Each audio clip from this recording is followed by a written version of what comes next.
The capture of Belgrade's lower town by Ottoman forces marked a new and perilous phase in the siege, as the city's citadel emerged as a deadly bastion for the remaining defenders. Though the lower streets had fallen under Sultan Mehmed II's relentless assault, the inner fortress, perched on higher ground, remained a formidable stronghold.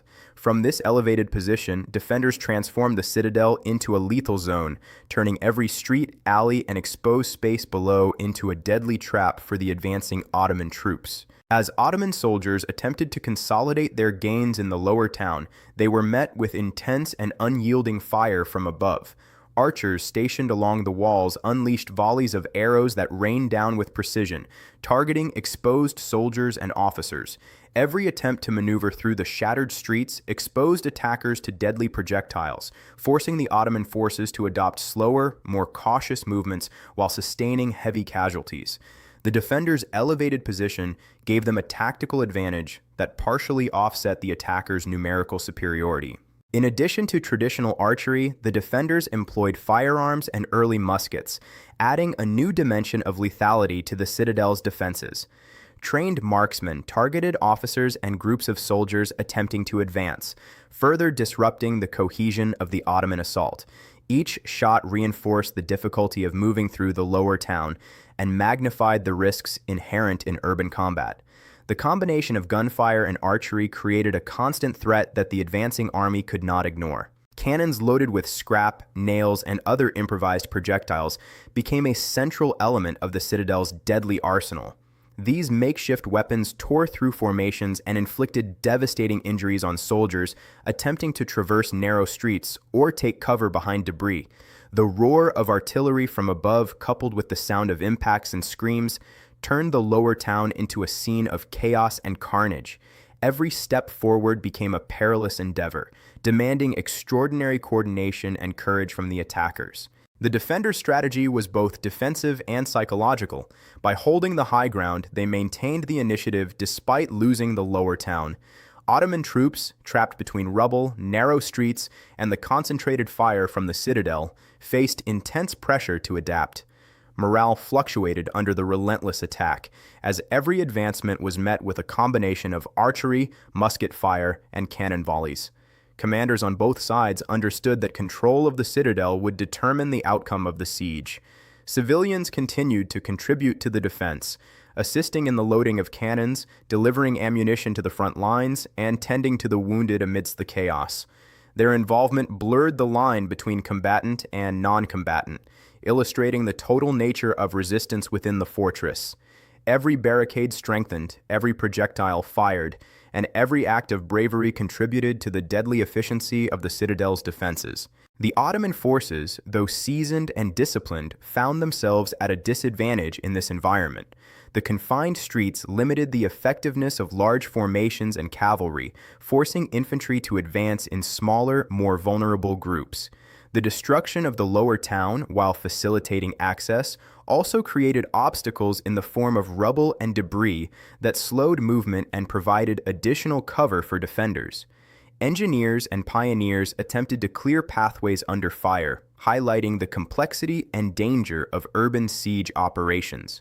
From a tactical perspective, the citadel exemplified the importance of terrain in defensive warfare.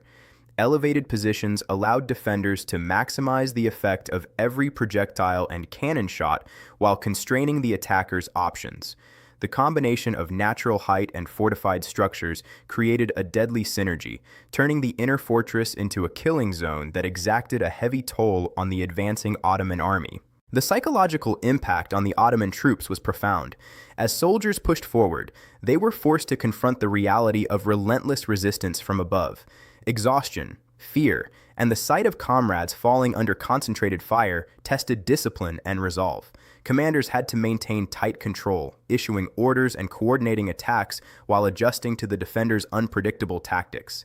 The battle was as much a contest of endurance and willpower as it was of skill and strategy. Despite these challenges, the Ottoman forces adapted to the deadly environment. Siege engineers worked to identify vulnerable points in the citadel walls, preparing for eventual breaching operations.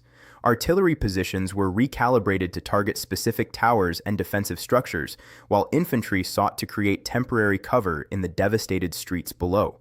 The methodical approach reflected the Ottoman Empire's capacity for sustained military campaigns, emphasizing patience, coordination, and incremental progress in the face of fierce resistance. The Citadel's defense demonstrated the effectiveness of combined weaponry in urban warfare.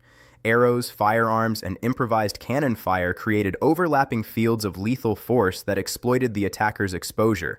Every misstep by the Ottoman soldiers carried immediate consequences, reinforcing the defenders' strategic advantage.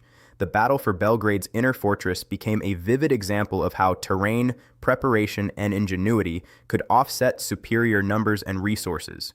As the siege wore on, the killing zone created by the citadel exacted a heavy toll on the Ottoman army. Casualties mounted and progress slowed to a painstaking crawl. Commanders were forced to reconsider tactics, balancing aggression with the need to preserve manpower. Each attempt to advance highlighted the deadly effectiveness of defenders who leveraged both fortifications and the natural advantages of elevation. Ultimately, the citadel's lethal defense delayed the complete Ottoman conquest of Belgrade and transformed the engagement into one of the most intense and brutal urban battles of the period. The defenders' ability to exploit high ground, coordinate fire, and integrate civilian assistance created a scenario where even a powerful and disciplined force faced severe losses. The killing zone of the citadel became a defining feature of the siege, illustrating the enduring impact of preparation, morale, and tactical innovation in determining the outcome of historical conflicts. The events surrounding Belgrade's citadel highlight the interplay between technology, terrain, and human determination in warfare.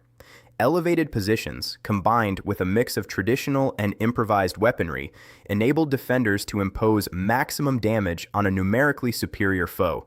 At the same time, the unwavering courage and strategic insight of those inside the fortress demonstrated the critical role of morale and leadership in sustaining resistance under extreme pressure. In the final analysis, the citadel stood as a testament to the defenders' ingenuity and resilience. It transformed the captured lower town into a trap for Ottoman forces, exacting heavy casualties and prolonging the siege. Through determination, strategic use of terrain, and integration of all available resources, the defenders turned their last stronghold into a deadly obstacle that tested the limits of the empire's military power, leaving an enduring mark on the history of the Ottoman expansion and siege warfare.